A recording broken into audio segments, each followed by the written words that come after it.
we wanted to invite the folks to come up from the regional discussion so that we could hear some of what went on in those rooms. And so I'd like to invite up now Stevie Dawson from East Bay, discussion number 1. All right. Julie Pierce from group number 2 in the East Bay. Kristen Connolly from group number 3 in the East Bay. Looks like the East Bay was well represented in the small groups. And for the South Bay, Pilar Lorenza Campo. From San Francisco, David Campos. And then the North Bay, Jake McKenzie. Hi, I'm Stevie Dawson. In our group, we spoke about working together with developers, developing a coalition. If we could agree on one tiny thing, that would be the foundation that we could build on. We discussed housing as a right. It's a human right. Accountability to deliver housing by developers, tenant protections and tenant rights education, and how people need to show up. Empower communities. And beyond housing, income equity, investing in people, good paying jobs, transportation near jobs and housing. And good housing helps with good health. We need to create home ownership opportunities. And we'd like it very much if our government elected officials realized how their policies affect the actual people who are on the ground living the life.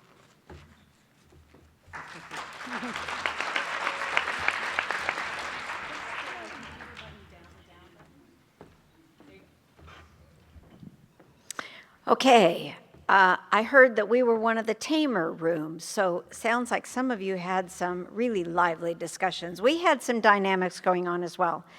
I think the highlights from our group was primarily in the range of tenant rights, the idea of developing model ordinances that could be used around the Bay Area, fair eviction processes, including attorney services for renters, and developing pathways to ownership. Didn't really get into a lot of detail about that, but that was one of the concepts.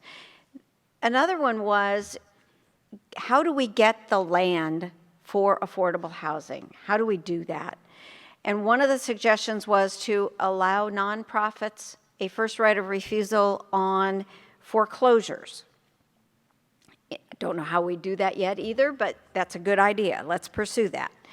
Another idea was public lands, offering long-term leases to developers to build affordable housing on city properties with a long-term lease where the city would retain the ownership of the land. And the other is regional government. That was the other concept that came up right at the last minute. And that was to say that rather than having, and the perception is that we have very strong local policies being formed into regional policies, and the request was that we form very strong regional policies for local implementation. That was the sum of our discussion.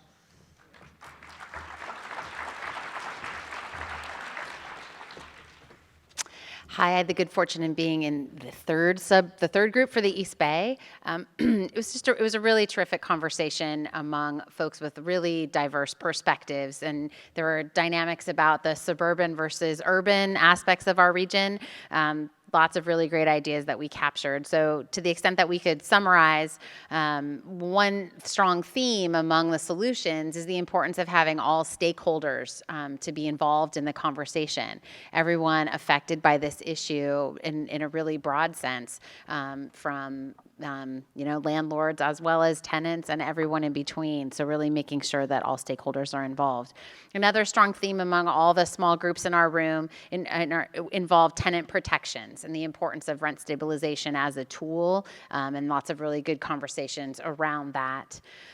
Then there's obviously, and this is another big theme, more revenue for affordable housing, lots of different ideas about this. One group in particular talked about the possibility of the OBAG, the incentives around the One Bay Area grant funding and making sure that we expand that, but the bottom line being more revenue for affordable housing.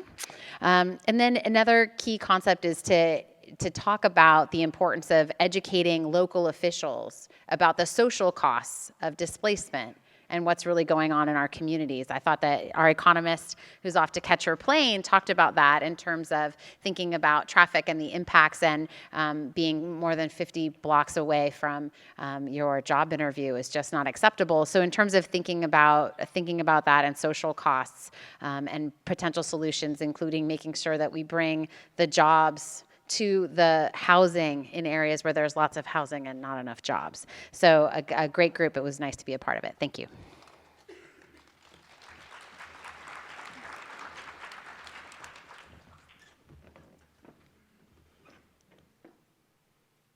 Okay. Hi, I'm Pilar Lorenzana Campo. I'm speaking on behalf of two groups. It was the folks from San Mateo County as well as the folks from Santa Clara County. And I will say that we had a lot of really good conversation in our group. There was some agreement on the high-level priorities that we should pursue, but I also think it's fair to say that our groups found it really hard to get to consensus in such a brief amount of time. So I'll start with that. One of the things that came out of our conversation is that people really want more of these regional forums and more of these regional conversations so that we can arrive at the right solution. Lots of folks wanted to, there was broad consensus that we needed to make sure that there was preservation and anti-displacement, as well as increasing housing stock across our communities. But there needed to be a lot more time for an in-depth, sensitive, nuanced conversation about what those different strategies should be. And last but not the least, lots of folks also had strong support or were agreed with the idea that any sort of like public monies or public funds that we have that incentivize, say, for example, transportation or public investment, should come with them some requirement for anti-displacement strategies. Thank you.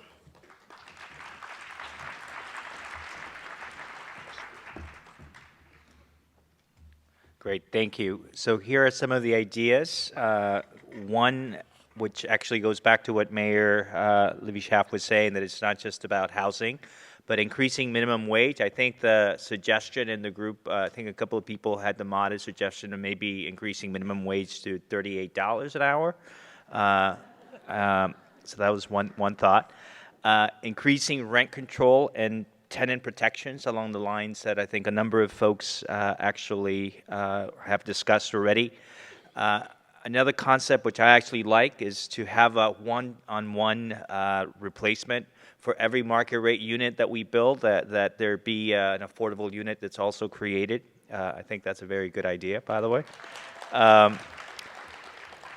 That MTC funding be used for the purpose of incentivizing efforts to prevent displacement, to promote affordable housing. Actually, our planning director had this great idea, having a regional version of jobs housing linkage fee. And I don't know exactly legally who gets to do that at the regional level, but I think that's something for us to think about. And what I would add to this, and I speak as a member of the MTC Commission, I want to thank my fellow commissioners on the MTC, our MTC staff, the ABAG staff, for making this meeting possible. Can we give them a round of applause, please? And to the San Francisco Foundation, to the Six Winds Coalition that also did a lot of work to make this happen. And my hope is that this is not the the end, but it's the beginning of an ongoing discussion. And these kinds of meetings should be had more often. I'm very proud of this amazing group of people, the diversity that is here. I know that it's a sign of many more things to come. Thank you. Yeah, it's calling Bay Area. But I have my own cards that I was carefully given to me. Anyway, I'm with Campos. I think more of these sort of convocations, these colloquies, would serve us well. And all I ask is that they don't start any earlier than 9 o'clock. That way I can watch my Barclays Premier soccer games, and then I can come to the meetings. So, and that'll be fine with me from the North Bay. Anyway, the North Bay group has been processed, all of the tables, into 4 items. Junior accessory dwelling units, and there's a Assembly Bill 2406, which would help us to use our existing units in a more efficient way. In other words, the large, nearly vacant houses. I would just add that my 1,800 square foot house is fully occupied by my wife, myself, 5 cats, and my library, but never mind. Rent stabilization is number 2, along with just cause eviction. Number 3, new funding streams, commercial linkage fees, fair housing violation fees, vacancy fees. And finally, from the North Bay group, the northernmost 4 counties of Marin, Sonoma, Napa, and Solano, regulation of second units and enforcement of fair housing laws. Here endeth my report.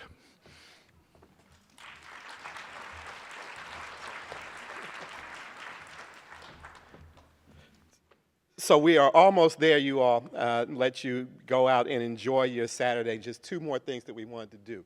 One is we wanted to make sure that if you were in one of the small groups and there was something that came up there that you wanted to get out, that you had the opportunity to do that. And we just wanted to spend a few minutes if there were 3 or 4 kind of overarching comments that people had coming out of those regional discussions that we didn't capture, that we had the opportunity to bring those out. And I think that there's some mics that are going to be going around. So it looks like we have 1, 2, 1 back here, 1 over there, and that'll probably be about Thank it. you very much. My name is Pat Eklund, and I happen to serve as mayor of the town of Novato in Marin County. One of the things out of the North Bay region which was not reported out was that there was a general consensus that if you're going to allow commercial development in your community, that you should also require that developer to build the housing for their employees at the location where they're building their commercial development. Right here. Hi, this is Rachel Guinness from Lily Pad Homes. So much was covered here today. It was tremendous, and I really appreciated Nella talking about home ownership. I thought that was excellent. But I also wanted to say one of the things I didn't hear talked about today, which I think is critically important, is the role that vacation rentals is playing on the housing market. It is like the unofficial housing rate, and it is definitely, wreaking havoc on rentals. Back there, I saw it. I guess. Oh, right there. All right. Hi, my name is Nicolette McGowan, and I support North Bay Organizing Project, Sonoma County Housing Advocacy Group, rent stabilization, and just cause eviction. And I would like to ask that during your time that you process all of this information that we've gathered today, that you consider into the mixed use housing instead of sporadic affordable housing throughout the cities. I think that it's really important in getting rid of segregation and bringing equality to all of our counties. Thank you very much for your time.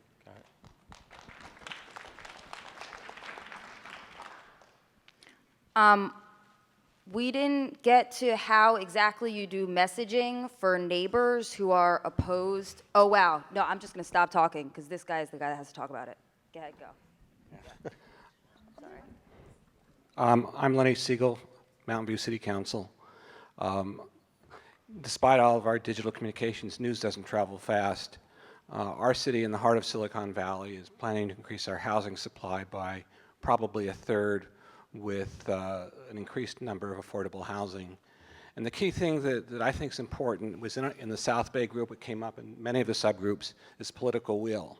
And what I saw missing from the presentations today is something that we've done successfully, and I think a lot of other communities can do successfully, is figure out a way to get to what I call the drawbridge people, the people who own their homes, pulled up the drawbridge behind them, to get to them with messages like, where will your kids live?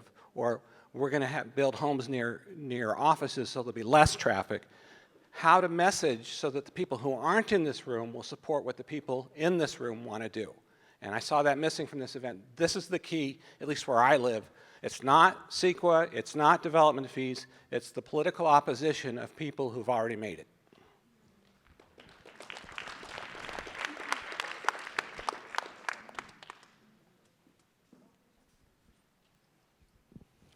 Hi, Bev Scott, a recent transplant from Boston and now in Albany. What came out of the conversation was really a lot of appreciation for the Housing Forum, but saying that this is really kind of where you started today, that this is very much a linked issue. And it's truly about equity, and that you cannot silo having the conversation about housing without, in fact, dealing with the issues of jobs creation. The best social program is a job. And so if we're going to wind up really addressing the chasm so that we have sustainable solutions, this has to be a much bigger tent than simply as important as this is, then you have to link. It has to be much broader than this. Okay, so that was, and that we can use this as an opportunity for a real reinvestment in infrastructure and renaissance by taking the opportunity to use every single public and private dollar that we have to reinvest in ourselves, in jobs, and in these communities. And those are where some of those dollars will come from. My family came today to be an example of people that are being displaced. We have 35,000 people in manufactured home communities in San Jose, California, and they are being targeted for redevelopment. And I want everyone here to know that even though the Plan Bay Area, its intention is to link jobs, housing, transportation, and concern over the environment, these very same policies have put our home in jeopardy and many other homes because we are living in a priority development area. And it doesn't matter whether or not that there is a policy, a conversion ordinance, or whatever you want to talk about to get rid of our housing. The fact of the matter is we are suffering every single night. Fear of being displaced again by the Carlyle Corporation, by all these other big corporate interests that are buying these huge swatches of land, kicking us all off, and the bottom line is our local leaders are literally throwing us under the bus, to use a transportation metaphor, in order to have us, we have moved this is our 5th move.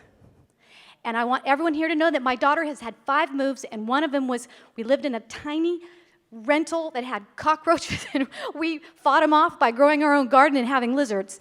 And we were kicked out of that too. So a single story, 3,000 square foot home could be built. So we said, that's your last move, honey. We'll buy a manufactured home. And now we find out we purchased in a priority development area, and they want to kick us off of that too. So all of your good intentions at the MTC and ABAG have thrown us under the bus, and we need you to hear about it. So, 2 more. Go ahead, James. James Band with Oakland Tenants Union. Yeah, following on the last speaker, this displacement, eviction and displacement plague has really gone amok. There's nobody who doesn't know, hasn't had it affect their families, or don't know people who've been displaced out of their homes for no reason. We got to bring a stop to this. There ought to be a cost to evict. In our session, we talked about anybody who wants to evict another family has to pay a fee of $2,500. And that $2,500, the people who are being moved out can apply for some relocation assistance. But they need to pay to evict people. Hi, my name is Reba Maestas. I'm a California state employee for 26 years. I'm with SEIU Local 1000. but I'm here as myself. There's a piece of property, it's called Victory Village in Concord, California, that the Army returned to the city of Concord 20 years ago. It's approximately 400 units that has gone vacant. It's been vacant for the 20 years that I've lived out in that area. Vacant property should be identified throughout the region and returned to the rental stock, especially something like this that was owned by the government, given back to the government, and is now vacant. It's inexcusable. There's also another property, now that I'm back in Pittsburgh, California, a community that I dreaded having to return to, but had to because of income inequality, if that's what you want to call it. Back in Pittsburgh, there's about 40 units on Willopash Road. Brand new development, been there about 10 years. Again, a developer came in, built approximately 40 to 50 units, did not complete the project, and it's been sitting there vacant for 10 years, brand new property. We need to do something about vacant properties throughout the Bay Area and return them to the rental market. And last comment right here in the front. I'm Sheila Gunn Cushman, and what I want to see, and I didn't think happened, was there were no federal or state people here at all. And it's federal, state, and local laws which govern subsidized housing. And I'm talking about HUD, and I'm talking about the Federal Housing Administration, and I'm talking about housing and community development. I was glad to see Linda from the Alameda County one in our room. But we need to make the process of finding housing right now easier for people. The average application for filling out to apply for a rental unit is 7 pages long, and they all ask the same things. The longest one I filled out was 21 pages. The shortest I filled out was 1.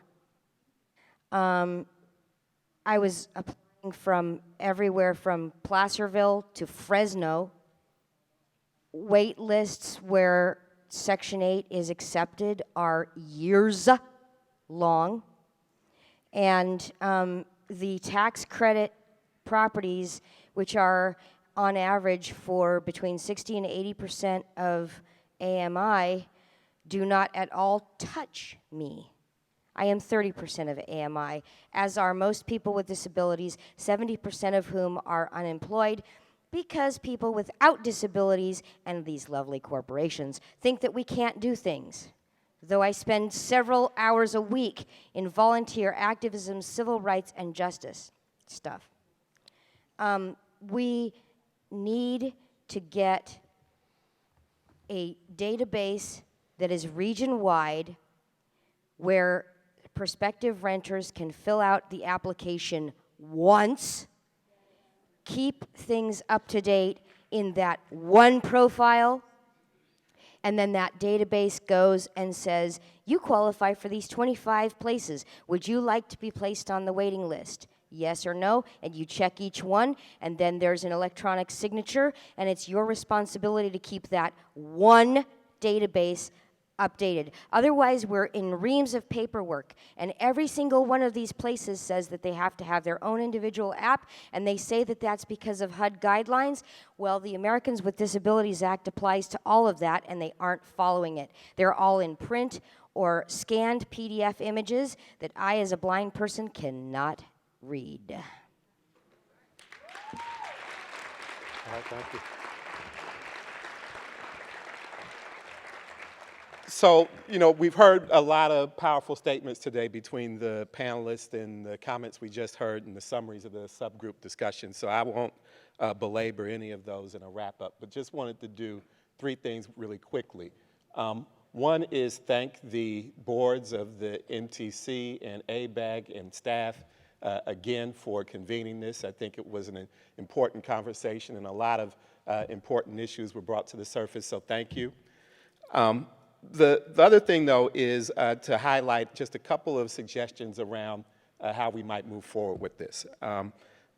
There seem to be a lot of good ideas and plenty of debate around what some of the solutions are, but there also seem to be some overlap as well in terms of what people thought were ideas, and there was some common ground.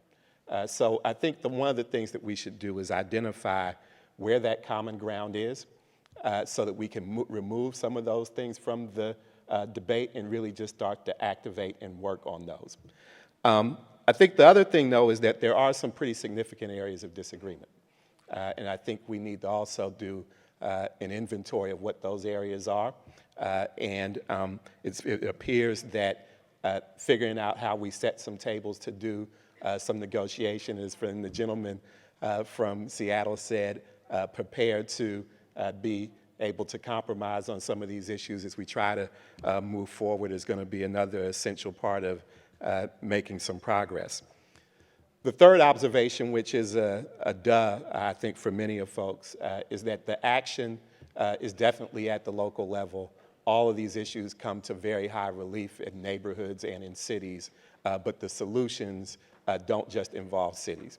They've got to be regional, statewide, federal in nature, and so we have to figure out a way to structure this conversation in a way that acknowledges that and takes advantage of the various levels of support that are going to be necessary here and include the private sector as well as part of the solution. And then two things I wanted to say I think that are appropriate to end with, because I think Supervisor Campos has started us off with them pretty appropriately.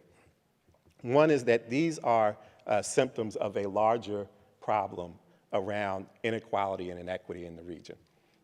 And that if we don't tackle this in that way, we probably won't be successful. And right now, the predictive power of race and your family's economic status and where you live in terms of accessing opportunity is just far too great.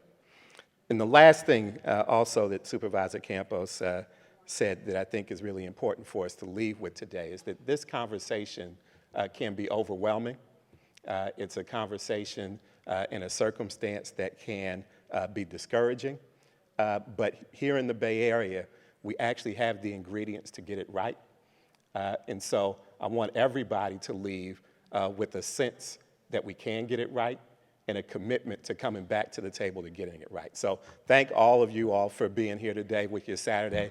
It was a pleasure to be here, and enjoy the rest of the day. Thank you.